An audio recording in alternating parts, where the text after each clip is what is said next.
In London the other day, Richard Dawkins and I and Anthony Grayling, moral philosopher. Wow, that's the A-team. Not bad. Debated against three religious types, Roger Scruton, Rabbi Neuberger, and someone else, can't remember now. Yeah. A person who'd actually written a book with the title Digging Up Jesus, or Digging for Jesus. Very funny. We massacred them, by the way, but that's not the point. We left them for dead.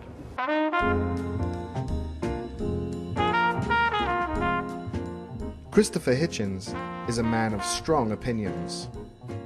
I don't love my enemies. That's why I think Christianity is immoral. His subjects have ranged from Iraq to Thomas Jefferson to Mother Teresa. Millions of secular people thought Mother Teresa was a saintly woman, instead of the douchebag and liar and thief that she was. His latest best-selling book addresses one of the most famous cultural figures of all time, God. The beauty of science hugely outranks the charms of superstition. Are you not just a little bit scared of this, imagine that completely rational world? The idea of living in a world that had too much hyper-rational is not enough of a threat.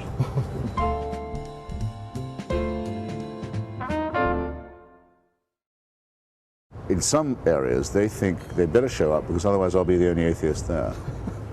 And everyone who thinks that turns up, and this is hundreds of people. And they say, oh, I'm not the only one. I've been doing this for whatever it is, more than 30 years. I mean, if there was a persuasive argument, either for the existence of God or his intervention in human affairs, benign intervention, I honestly do think I would know of it by now. I would have heard it. I've had to confront it. These people are nothing like as confident as they look, and nothing like it. You ask them what they think, you get a different opinion with each person. They have no dogma, no uniform monolithic at all. Same with the Catholics, increasingly. You say, well, so you believe virgin birth? Well, no, not really. It's sort of, it's like the life of Brian. Right, so one by one they just get it's a la carte. It's a la carte. It's very much like the life of Brian, which I still think is the funniest and maybe cleverest film ever made. Blessed are the cheesemakers? Well, no, it's not supposed to take it literally. I mean, it's a reference to anyone in the dairy industry. It is. That's true, that's what they're like. Yeah, and the Palestinian Liberation Front is very prophetic Judea. as well. Yeah, no, People's Front of Judea. People's Front of Judea. And the Judea People's Front. Splitters! Yeah. What have the Romans ever done for us? Well... Yeah, they were right about a lot of things. It's in the interest, you see, of a lot of liberals, especially in the Northeast, who are slightly snobbish, to be frank about it, to believe that there is this huge fascistic force in the rest of the country, because it enables them to write to all the Jews in New York asking to give them all their money to the Democratic Party. And it always works. You always terrify the Jews with this. It's a racket also, actually, I think that, frankly, I do. When the Democratic National Committee runs out of fundraising schemes, they write to the Jews again and says, if we lose, the Christian right will take over the country, which it will not. It cannot do that. It can't do that? It's impossible. You could not govern. The great thing about the United States is no one group is strong enough to dominate it. But we've been... Certainly not this crowd. And the last time they did, they never recovered from their victories, which were prohibition and banning Darwin in the schools in Tennessee. They had two great victories in the 20s. They have never recovered from their success. I think dialectically, you see. Right. That's the advantage I have over non-dialectical people. So how did this come to be the received wisdom in the last 3 or 4 years that they are running? It's a liberal dogma, and it's also, I'm afraid, it's something that, in my experience, it's something for people to say when you say, look, we are in a fight with religion, we better get used to it. Secular values need to be defended. We are being attacked by a theocratic, fascistic, fanatical movement. But a lot of people who don't fight on that would rather not have it. Buy some time by saying, well, yeah, okay, but if you're against theocracy, surely Bush is a theocrat too. Oh, come on, it's me you're talking to. Yeah, please. But they do. For them, it sort of postpones the evil hour when they might have to make up their mind. So that's another factor. And then, these people are a huge pain in the ass. But they're laughable. They're laughable, really. I mean, Falwell and Robertson were media clowns. There's a point there that there is a theological motivation to both sides in this big Well, yeah, there is. There could be. There could be. War that we're in. If the secularists say that's true and say that they're neutral, then it will be true. I think the secularists should take the side of the United States freely, openly, clearly, and say that the distinctions are much, much, much larger than the similarities. People are just generally fed up with being lectured by clerical bullies, and I've had enough of it.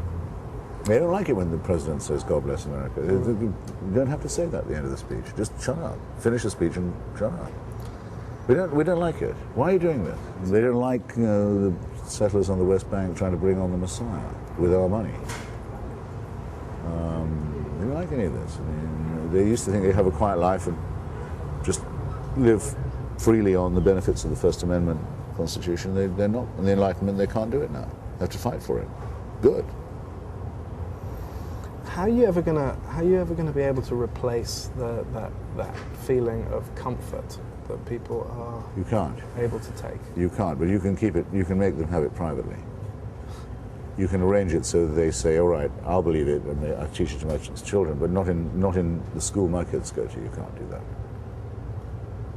It's in the home. I pity the children who grow up in these homes. I can't stop that. Keep it yourself. We have no quarrel. You try and teach it to my kids. It's not a difference of opinion. It's a fight. I would not let you do that. Are you not just a little bit scared of this? Imagine that completely rational world. I think that's a very small danger. Right. I would cross that bridge when I came to it, or double cross that bridge when I came to it. I think the idea of living in a world that had too much hyper-rational is not enough of a threat. That's fair enough. But no, I do know what you mean, and I say in the book that there has to be an answer to the worry, let's call it, that people have about there being nothing transcendent, nothing numinous or awe-inspiring. But we have already answers to this. Maybe we should stress them more. I mean, I do anyway. Literature is a better source of ethics than religion. The beauty of science hugely outranks the charms of superstition, pseudo-miraculous. The real nature is miraculous enough. The beauty of reason isn't nothing. Consolations of philosophy are not zero. Doesn't there just need to be a place for mystery as well in there? Yeah, as long as no one says they know that it isn't a mystery, they have the answer. But people who say they do are out of the argument, because they're claiming to know something that by definition they can't know. I don't do that. I don't say I can definitely disprove your God. I can say it seems like on all the evidence a junk hypothesis, but I cannot absolutely negate it. But you say not just there is a God, but you know what he wants. And you know his mind. Well, I know you know. I know you can't know that. It's not a matter of how clever you are or educated. You can't know. Why do you claim to? Because you think it might give you the right to tell me what to do. Well, that.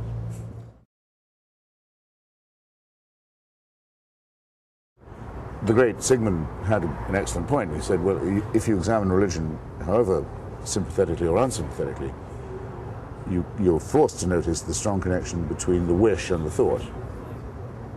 The element of wish thinking is unbanishable from religion, mainly because we're the only species that definitely knows that one by one we're going to die. To give someone the suggestion that maybe an exception could be made in their own case is making a fairly obvious offer. The commonest objection I get when I go to debate the faithful here is that, so don't you know all the great work that Christians are doing in Africa? I said, well, I do. But I know of a lot of people who do the same kind of work without any religious motivation. You're not proving anything about your faith by doing this. Is this the most you'll say for yourself, that you're a charity? Because I'm not against philanthropy. I am against missionary work. And I'm against offering people bandages in exchange for coming to a Bible class. I think that's actually rather horrible. But they don't always even do that. They're very insipid. They'll say, but I know some good Christians who run a school for retarded children. I sure. Right. But that's what Hamas says, and Hezbollah. They both say, and it's true of them too. We take care of the poorest. Right. If the doctor doesn't come to your bit of the ghetto, we'll find you a doctor, or we'll get you to a hospital.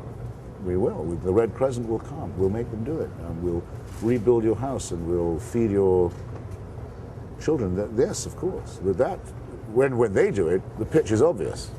Yeah. Okay? It's fundamentalists buying support from Slightly cleaner proposition. frightened, poor, diseased, illiterate people on the pretext of compassion. We say, well, who can't see through that? That's a man-made political movement. Mm-hmm. Like Mother Teresa, who promised to try and evangelize India so that the people there would stop using contraceptives. That was what she said she wanted to do. The overlap between religion and politics, just keeps coming up over and over again. Yes. And the book is fairly clear of politics. I mean, but you are not. Not as much as I'd like to be. No. I don't have any political allegiances anymore. I'm not a member of any party, for example. But your opinions are fairly well known. Yeah. Well, if you say so. I think. If you say so, then they are. I think so. So, thank you. So, but when I was reading the book, I was thinking, every chapter is steering clear of politics, largely. I mean, it's, you can draw your own conclusions It's from an time to argument time. it's an argument with faith only. Yeah.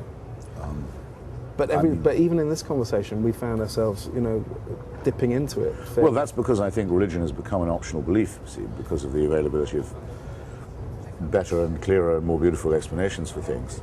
Someone can go on being a believer if they like, but it's purely optional. You can be a physicist and go to maths, but you can't say your physics is what takes you there. You can't. You can't derive it from that. It's optional. Some people are that way. Isaac Newton was an alchemist, spiritualist. Joseph Priestley, who discovered oxygen, believed in the phlogiston theory. He was Unitarian. I don't care. Fine by me. As long as he doesn't try and make me be one. Right. But unfortunately, innate in religion is the belief that it can't be kept private, that it ought to come out and try and change the laws for everyone else. And the danger is not always the same every time and in every country, but it's always there. My analogy is, my favorite one, is Albert Camus, La Peste, the plague, remember? At the end of the novel, the rats have gone back into the sewers and the city is healthy again and the nightmare is over, but it ends by saying, but still the rats were down in the bacilli in the sewers, and one day they will emerge again and send the rats up to die in a free city. They're always there, always there waiting.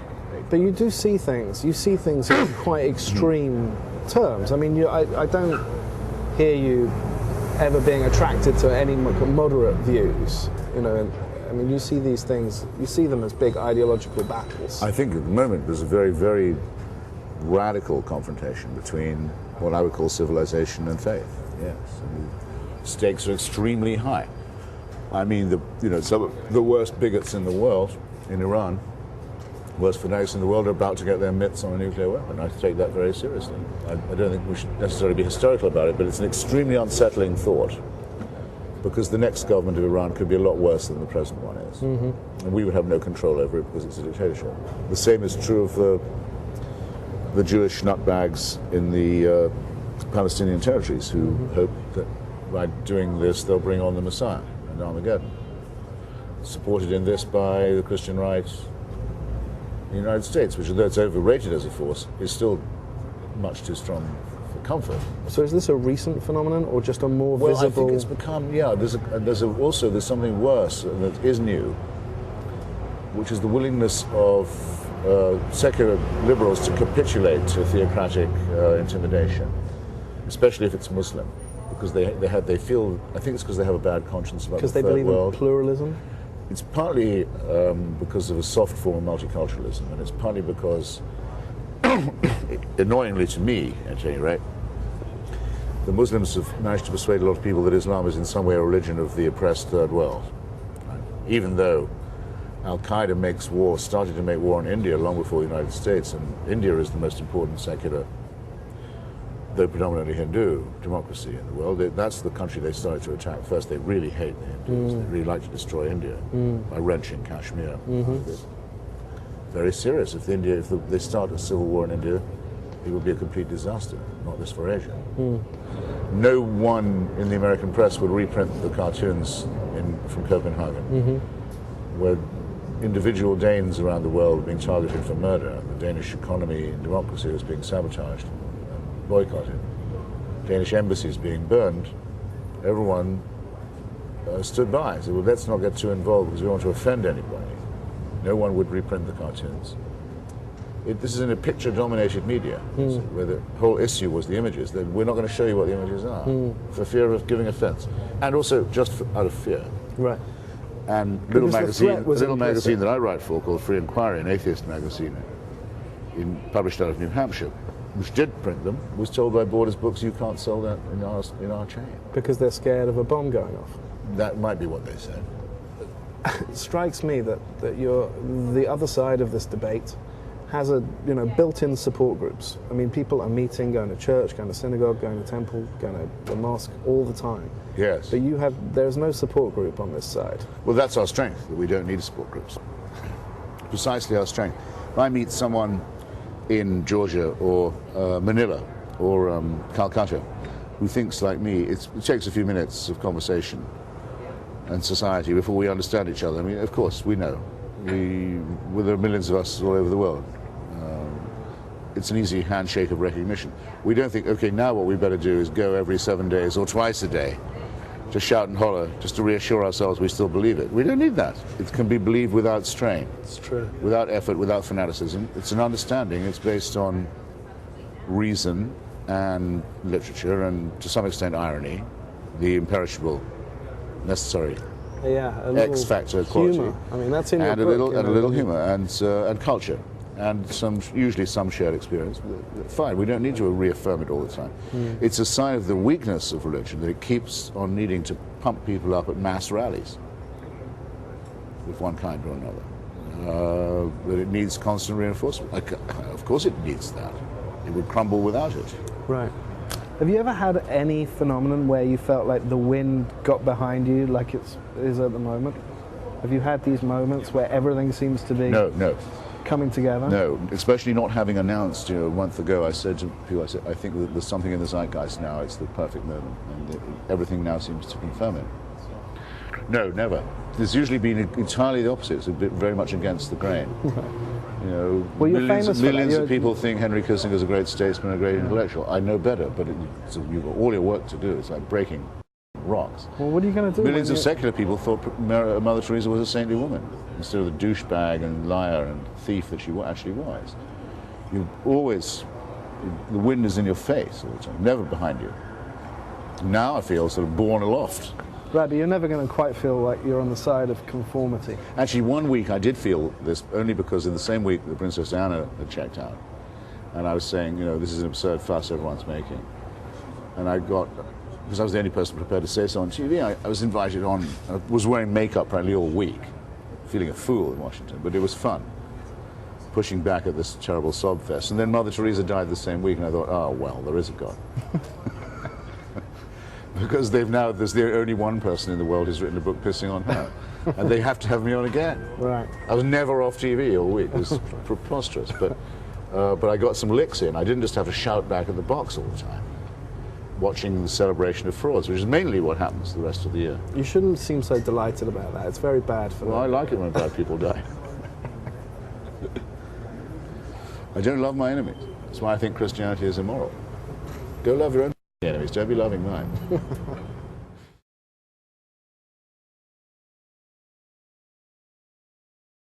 So, Orwell. I mean, you're a fan, right? Yes. How shall I improve on that answer? Well, I think in the following way. Some of my enemies and some of my friends have said either that Hitchens has or wants to be given the mantle of Orwell, and can I just take another in this series of dozens of opportunities to do it? Not so. A, do not seek, have never, wouldn't dare, and B, surely do not deserve. So even those who think so are wrong, and those who sneer at me saying that's what I'd like are wrong too. But I would say that when I discovered his novels, actually, not his political ones, social ones, Keep the District Flying, Clergyman's Daughter, Coming Up for Air. Coming Up for Air is hilarious. Wonderful. When I was about, I should think 14 or 15, it did confirm me that I was already coming to, that my life would be meaningless if I didn't become a writer. That it wasn't that I wanted to be, it was that it was a compulsion, so I had to do it. It chose me rather than I chose it, if that doesn't sound preposterous. You're not the only person to ever say that. Some people watching this would know from their experience what I meant. They wouldn't think it was as weird as it sounds. Right. A vocation, if you want. And yes, I remember thinking, I wish I had known this guy.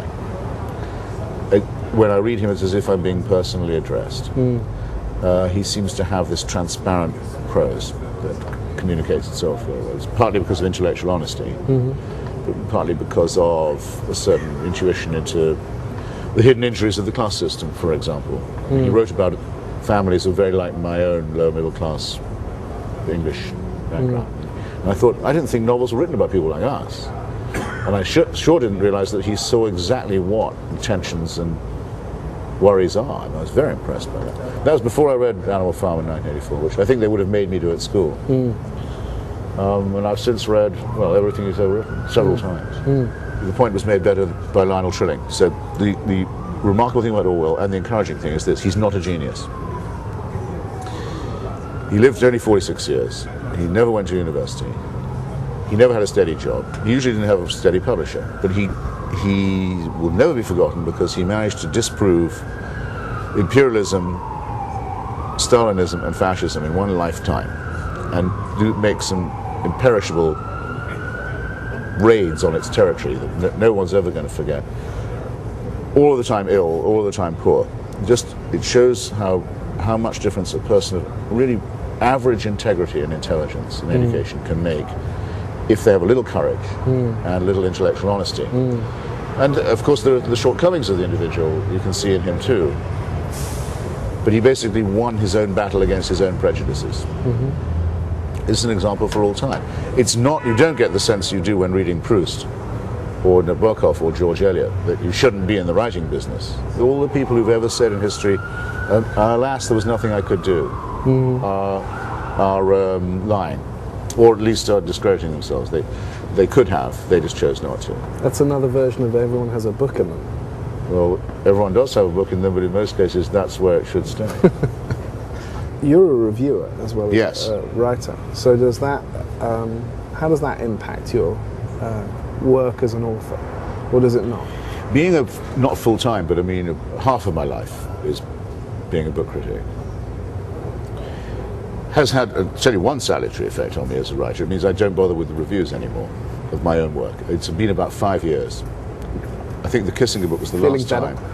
When a good review would make my day or a bad one would get me down. I know how the game is played too well. And maybe this would have happened to me anyway, because I have a fairly thick skin to begin with and a fairly broad back, but I have sometimes been very cheered up by a nice review, even very recently, but I'm no longer cast down by a bad one. Once or twice I read a review, I think, well, my mother could have written that. And once I read a review by a man you may know called James Wood, who I think is by far the best critic now writing in English. He's a young guy. He's the critic for the New Republic. He teaches at Harvard. Extraordinary fellow. He reviewed a book of mine a few years ago, and the wonder of reading this review was this extraordinary sense someone had really read the book, taken trouble with it, and could tell the reader what the point of it was. And that he liked it, and was nice about it, was quite beside the point to me, because he'd done the essential stuff. I've always tried to learn from that. Anyone who reads me on them, I hope would agree that I had at least done that. And the other day, I would give this to my students as an example of the difference between a reviewer and a critic. Both James and I reviewed John Updike's new novel, Terrorist. And it's one of the worst novels. I think I read your review. One of the worst novels I think ever written by anybody. And I gave it a bit of a pasting in the Atlantic. I had maybe 1,800 words to do it. And I was a bit polemical, I have to say. I compared it to better novels by Updike to show that I think he's in decline. Then I read James Wood's 5,000 magisterial words on the same book in the New Republic, and I thought, oh, for heaven's sake, why do I bother? You know, I could show this, I will, to my class. Say, this is a review by C. Hitchens. This is a piece of criticism by James Wood, showing all the literary faults and false quantities and impostures and weaknesses of structure and plot that the Waptak had. It was absolutely wonderful. You're not trying to make the reader feel something at a particular moment. You're trying to get closer to the truth. Well, I hope the two ambitions would be the same. That you are trying to force the reader to pay attention to something that you believe is important. And I know I know from my email and my mailbag that I sometimes succeed in doing that. People say, I hadn't thought of it like that before. Well, then I feel very happy. I couldn't try it in a fictional form. I couldn't move people that way, no. But I can make people, I can make them laugh, and I can, if not make them cry, at least make them, you know. You certainly made a lot of people think. Well, you say that, then that's enough for me.